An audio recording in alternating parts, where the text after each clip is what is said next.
Hello dear students, welcome to my channel Somnath tutorial. আজকের আমাদের ভিডিওর বিষয়বস্তু গুরুত্বপূর্ণ শুধুমাত্র স্টুডেন্টদের জন্যই নয়, গুরুত্বপূর্ণ সেই সমস্ত গার্জেনদের জন্যও যাদের ছেলেমেয়েরা প্রথমবারের জন্য প্রাথমিক বিদ্যালয়ের গণ্ডি পেরিয়ে হাই স্কুলের ময়দানে পা দিতে চলেছে, এবং গুরুত্বপূর্ণ সেই সমস্ত শিক্ষক শিক্ষিকাদের জন্যও যারা ক্লাস 5-এর ইংরেজি বিষয় পাঠদান করতে চলেছ বা চলেছেন।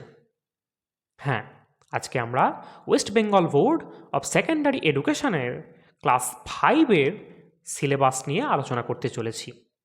যে কোনো ক্লাসে পঠন পাঠন শুরু করার আগে আমাদেরকে জেনে নিতে হবে সেই ক্লাসের বিষয়বস্তু, অর্থাৎ সূচিপত্র বা সিলেবাস এবং এক্সাম প্যাটার্ন সম্পর্কে। তো চলো এবার শুরু করা যাক। ক্লাস 5-এ সরকার থেকে তোমাদেরকে যে বইটা দেওয়া হবে সেই বইটার নাম বাটারফ্লাই, তোমরা স্ক্রিনের মধ্যে দেখতে পাচ্ছ। এর সঙ্গে দেওয়া হবে উইংস নামে আরেকটি বই, এই বইটাও তোমরা স্ক্রিনের মধ্যে দেখতে পাচ্ছ। অর্থাৎ একদিকে যেমন তোমরা বাটারফ্লাই বা প্রজাপতি পাচ্ছ, ঠিক সেই রকম তার সঙ্গে থাকছে উইংস অর্থাৎ ডানা। তো এবার আমাদের ডানা মেলে ওড়ার সময়। তো বাটারফ্লাই বইটা যদি তোমরা খোলো তাহলে দেখতে পাবে প্রথমেই রয়েছে গান্ধী দ্য মহাত্মা।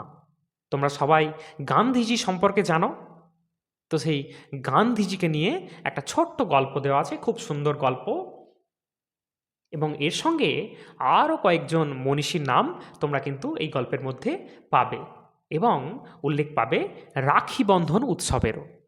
তো প্রথম যে চ্যাপ্টার অর্থাৎ গান্ধী দা মহাত্মা আমাদেরকে খুব যত্ন সহকারে পড়তে হবে। তারপর রয়েছে এ ফিট অন ফিট। এখানে তোমরা মাউন্ট এভারেস্ট সম্পর্কে যথেষ্ট ইনফরমেশন পাবে। এডমন্ড হিলারি, তেনজিং নোরগে, ওনারা কেমনভাবে এই মাউন্ট এভারেস্ট চড়েছিলেন সেই গল্প এ ফিট অন ফিট গল্পের মধ্যে দেখানো হয়েছে। ঠিক এরপরে রয়েছে ফুলমণিস ইন্ডিয়া। ফুলমণি একটা সাঁওতাল মেয়ে, সে তার চোখে ভারতবর্ষের যে ছবি সেটা কেমন, এবং ভারতবর্ষের সমাজ সংস্কৃতি সম্পর্কে তার ধারণা, এগুলো কিন্তু এই গল্পের মধ্যে আমরা পাবো। খুব সুন্দর একটা গল্প। এরপর রয়েছে memory in marble. Memory in marble অর্থাৎ তাজমহল সম্পর্কে আমরা বৃত্তান্ত এখানে জানতে পারবো। তাজমহল কে তৈরি করেছিলেন এবং কেন তৈরি করলেন, কার উদ্দেশ্যে তৈরি করলেন, সেগুলো সব আমরা এই গল্পের মধ্যে পাবো। তো দেখছো তো কত সুন্দর সুন্দর গল্প রয়েছে তোমাদের সিলেবাসের মধ্যে। এরপর রয়েছে মাই স্কুল ডেজ, আমার স্কুলের দিনগুলো। তো সেইটাও কিন্তু খুব মজার একটা গল্প। এটা কিন্তু কাকে নিয়ে লেখা হয়েছে জানো? সত্যজিৎ রায়। সত্যজিৎ রায় প্রখ্যাত পরিচালক, লেখক। তারপর রয়েছে দ্য ক্লেভার মাঙ্কি। এই গল্পটা বোধহয় তোমরা সবাই শুনেছ। তো এবার আমাদের সিলেবাসের মধ্যে রয়েছে, এটা আমরা খুব মজা করে পড়ব। এরপর রয়েছে the rebel poet. Rebel poet অর্থাৎ বিদ্রোহী কবি। বিদ্রোহী কবি কাকে বলা হয়? কাজী নজরুল ইসলাম। তো বিদ্রোহী কবি কাজী নজরুল ইসলাম সম্পর্কে এই গল্পটি। এরপর রয়েছে বিল্ডিংস টু রিমেম্বার, অর্থাৎ স্মরণীয় যে স্মৃতিসৌধ বা বিল্ডিং বলতে পারো, এটা ব্যান্ডেল চার্চকে নিয়ে লেখা একটা গল্প। তারপর রয়েছে বার্ডস আই, পাখির চোখ। পাখির চোখ কথাটা শুনলে পরেই আমাদের একটা জিনিস মনে পড়ে যায়, সেই অর্জুনের লক্ষ্যভেদ করার কথা। অর্থাৎ এটা হচ্ছে একটা মহাভারত থেকে নেওয়া ছোট গল্প। মহাভারতে দ্রোণাচার্য যখন তার শিক্ষার্থীদেরকে নিয়ে, অর্থাৎ পাণ্ডব এবং কৌরবদেরকে নিয়ে জঙ্গলের মধ্যে শিক্ষাদান করছিলেন, সেই সময়কার একটা ঘটনা গল্প আকারে দেওয়া হয়েছে। এরপর রয়েছে এ গ্রেট সোশ্যাল রিফর্মার, একজন মহান সমাজ সংস্কারক। এটা বেগম রোকেয়া সম্পর্কে আমাদের একটা গল্প। বেগম রোকেয়া তিনি একজন মুসলিম মহিলা, যিনি শিক্ষার প্রচারে অর্থাৎ নারী শিক্ষার প্রচারে তার গুরুত্বপূর্ণ ভূমিকা পালন করেছিলেন। এরপর রয়েছে the finishing point. Finishing point PT Usha, Pilavullakandi Thekkeparambil Usha. PT Usha ভারতের একজন দৌড়বিদ, তাকে নিয়ে লেখা এই গল্পটা। এরপর রয়েছে বিয়ন্ড ব্যারিয়ার, অর্থাৎ বাঁধা পেরিয়ে। এটা মহাকাশ গবেষণা এবং মহাকাশযান সম্পর্কিত একটা গল্প। রাকেশ শর্মা, কল্পনা চাওলা এনারা এই গল্পের মধ্যে অন্তর্ভুক্ত রয়েছেন।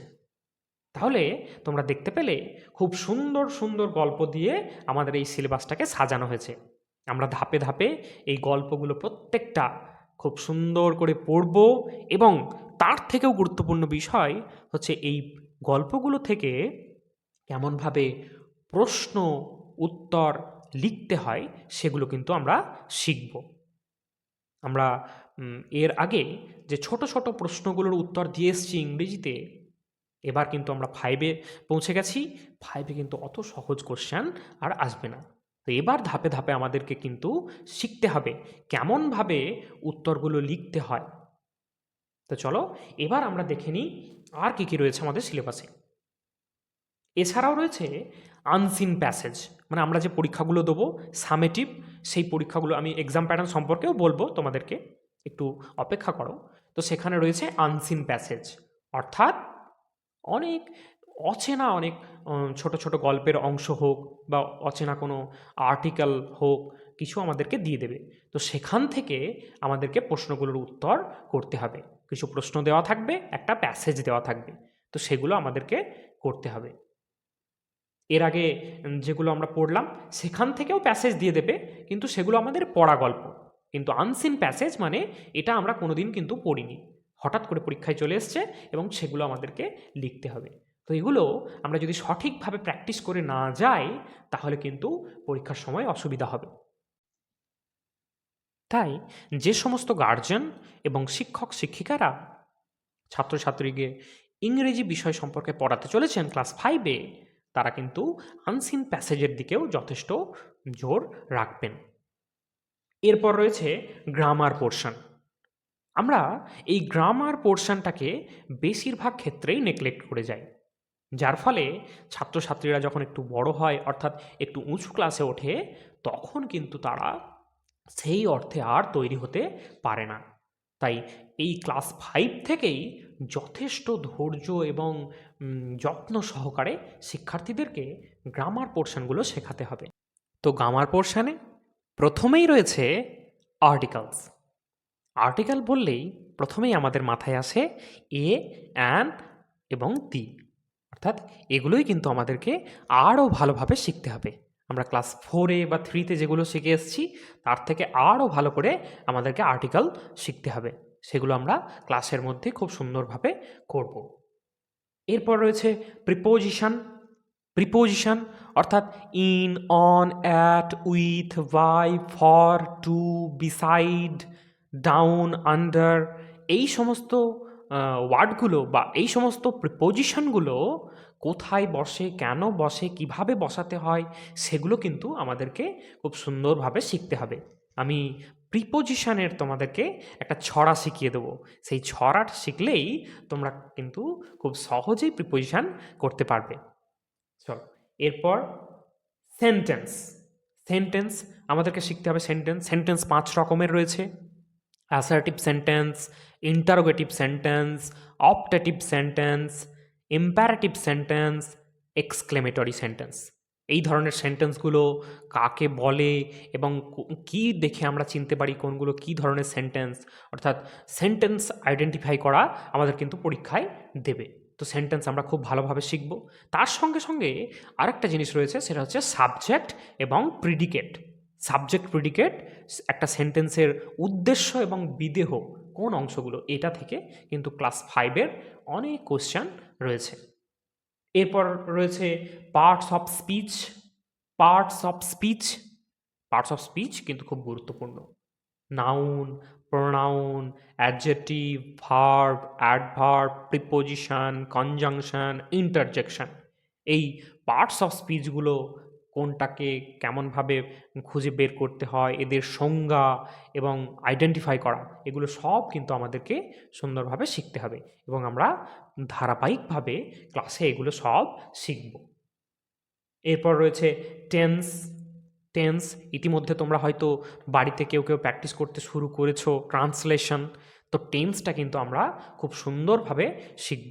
টেন্স 3 প্রকার, একটা হচ্ছে প্রেজেন্ট টেন্স, পাস্ট টেন্স এবং ফিউচার টেন্স। প্রেজেন্ট টেন্স মানে বর্তমানকাল, পাস্ট টেন্স মানে অতীতকাল, আর ফিউচার টেন্স মানে হচ্ছে ভবিষ্যৎকাল। এগুলোর আবার ভাগ রয়েছে indefinite, continuous, perfect, perfect continuous. এগুলোর প্রত্যেকটার রুলস রয়েছে, একটা সূত্রের মধ্যে দিয়ে এগুলো কিন্তু খুব সহজেই আমরা ট্রান্সলেশন করতে পারি। তো সেগুলো কিন্তু আমাদেরকে ধারাবাহিকভাবে শিখতে হবে এবং আমরা খুব আনন্দ সহকারে এগুলো কিন্তু শিখব আমাদের ক্লাসে। চলো, এরপর রয়েছে ক্লাসিফিকেশন অফ নাউন, অর্থাৎ নাউনের শ্রেণীবিভাগ। নাউনকে 5 ভাগে ভাগ করা হয় এবং সেগুলো কেমনভাবে করা হয়, এগুলোর সংজ্ঞা কী আছে এবং কেমনভাবে আমাদেরকে চিহ্নিত করতে হবে, এগুলো কিন্তু আমাদেরকে কিন্তু ক্লাস 5-এ শিখতে হবে। এখান থেকেও কিন্তু প্রশ্ন রয়েছে। তারপর রয়েছে ভার্বস, ওই যে পার্টস অফ স্পিচে আমরা যখন প্রথমে শিখব ভার্ব, তারপর ভার্বের যে শ্রেণীবিভাগগুলো আছে, বিভিন্ন ধরনের ভার্ব রয়েছে, সেগুলোও কিন্তু আমাদেরকে শিখতে হবে। এছাড়া রয়েছে জেন্ডার। জেন্ডার কথার অর্থ লিঙ্গ, তো সেই জেন্ডার শিখতে হবে। Masculine gender, feminine gender, neuter gender, ঠিক আছে, কমন জেন্ডার, এগুলো সব শিখতে হবে। এবং সর্বশেষ রয়েছে নাম্বার, একবচন, বহুবচন অর্থাৎ সিঙ্গুলার নাম্বার, প্লুরাল নাম্বার, এগুলো কিন্তু আমাদেরকে ক্লাস 5-এ শিখতে হবে এবং এখান থেকে প্রচুর পরিমাণ কোশ্চেন কিন্তু আসবে। তো ধারাবাহিকভাবে আমরা যদি এগুলো শিখে নিই তাহলে কিন্তু উঁচু ক্লাসে আর কোনো রকমের অসুবিধা হবে না। আমরা অনলাইন ক্লাস অর্থাৎ ভিডিওতে এবং আমাদের টিউশনেও কিন্তু খুব সুন্দরভাবে এই সমস্ত চ্যাপ্টারগুলো শেষ করব। আচ্ছা, এবার রয়েছে রাইটিং পোর্শন। রাইটিংয়ের মধ্যে কি কি রয়েছে দেখো ক্লাস 5-এ। প্রথমেই রয়েছে প্যারাগ্রাফ। প্যারাগ্রাফ এবং তারপর রয়েছে স্টোরি। প্যারাগ্রাফ কেমন কেমন ধরনের আসতে পারে, এর আগে তোমরা কিন্তু নিচু ক্লাসগুলোতে অর্থাৎ 3-4-এ দেখতে কোনো বিষয় সম্পর্কে তোমাদেরকে 1টা 2টো 3টে 4টে 5টা এই সব লাইন লিখতে দিত। ধরো কোনো একটা বিষয় দিয়ে দিল, হয়তো গাছ, ট্রি, এটা দিয়ে দিল, দিয়ে বলল যে রাইট 5 সেন্টেন্স অ্যাবাউট ট্রি বা right 5 sentence about your family.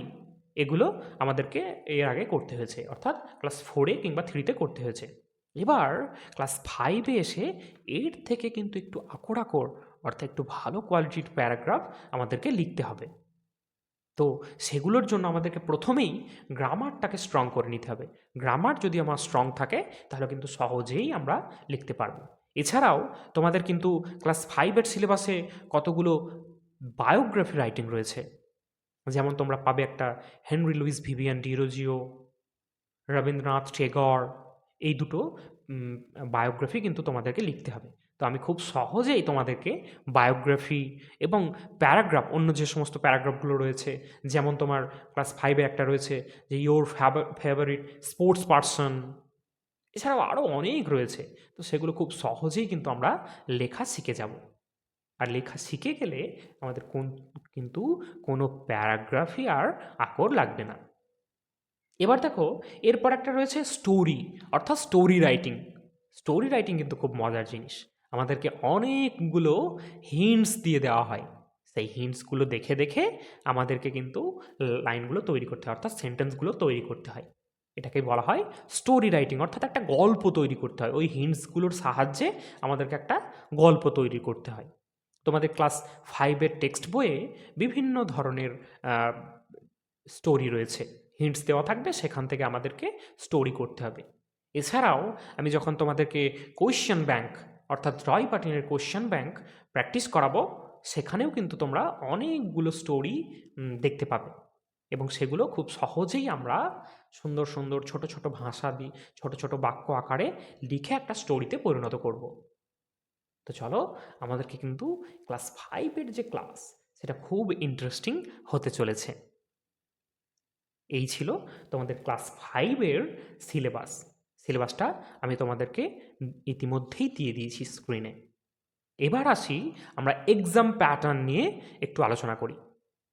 Class 5-এ total 3টে পরীক্ষা হবে, অর্থাৎ ফার্স্ট সামেটিভ, সেকেন্ড সামেটিভ এবং থার্ড সামেটিভ। ফার্স্ট সামেটিভ হবে 20 মার্কসের, অর্থাৎ 20 নম্বরের। সেখানে 40 মিনিট সময় তোমাদের কিন্তু থাকবে। 40 মিনিট সময় থাকবে, 20 মার্কসের প্রশ্ন হবে। সেখানে কিন্তু প্রথম দিকের কতগুলো গল্প থাকবে এবং কিছু ছোট্ট গ্রামার পোর্শন থাকবে। সেখানে একটা ছোট্ট রাইটিংও হয়তো লিখতে দিতে পারে। তো সেটা আসবে 20 নম্বরের। এরপর হবে সেকেন্ড সামেটিভ, সেটা হবে 30 মার্কসের, 30 নম্বরের। সেখানে তোমরা সময় পাবে 1 ঘন্টা, অর্থাৎ 60 মিনিটস। সেটাই আরও তার মানে প্রথম ফার্স্ট সামেটিভে যে যে পোর্শনগুলো থেকে হবে, তার পরের পোর্শন থেকে তোমাদের সেকেন্ড সামেটিভ হবে। সেই সেকেন্ড সামেটিভের পর শেষে হবে থার্ড সামেটিভ, অর্থাৎ আমাদের ফাইনাল পরীক্ষা বা শেষ পরীক্ষা। সেটা হবে 50 মার্কসের। তাহলে প্রথমে 20, তারপর 30 অর্থাৎ 50, অর্থাৎ এবং লাস্টে গিয়ে আবার 50 মার্কসের, মানে টোটাল 100 মার্কসের তোমাদের পরীক্ষা হচ্ছে। এবং পুরোটা নিয়েই তোমাদের কিন্তু লাস্টের রেজাল্ট ঘোষণা হবে। লাস্ট পরীক্ষা 50 মার্কসের হবে, সেখানে কিন্তু বেশিরভাগ টপিকগুলোই কভার করা হবে এবং রাইটিংও সেখানে তোমাদের থাকবে। তো তোমরা যারা 5-এ উঠতে চলেছ তাদেরকে সবাইকে জানাই কংগ্রাচুলেশন। এবং তোমরা ইতিমধ্যে প্রাইমারিতে অনেক বন্ধু বানিয়েছ, এবার 5-এ হয়তো অনেকের নতুন নতুন স্কুল, বড় স্কুল, এবং সেখানে অনেক বন্ধু হবে। আবার অনেক স্কুল যেমন তোমার এবছর 5 হয়ে গিয়েছে, মানে প্রাইমারি স্কুল 5 হয়ে গিয়েছে। সেখানে যারা আছো তারা তো একই স্কুল, কিন্তু অনেকেই হয়তো গ্রামের দিকের বেশিরভাগ স্কুলগুলোই এখনও পর্যন্ত 5 হয়ে ওঠেনি, প্রাইমারি স্কুলগুলো, অর্থাৎ হাই স্কুলে যেতেই হবে। তো তাদেরকে জানাই নতুন নতুন অনেক বন্ধু বানাও এবং তার সঙ্গে সঙ্গে পড়াশোনাটাও কিন্তু একদম জোরদার শুরু করো। আশা করি আমার ক্লাসগুলো তোমাদেরকে ভালো লাগবে এবং প্রত্যেকটা বিষয় আমরা কিন্তু ধারাবাহিকভাবে খুব সুন্দরভাবে সহজভাবে বুঝে নেব। আশা করি তোমাদের আজকের ভিডিওটাও ভালো লাগবে। ভালো লাগলে একটা লাইক করে দিও এবং আমার চ্যানেলটাকে সাবস্ক্রাইব করে দিও। দেখা হচ্ছে নেক্সট ভিডিওতে।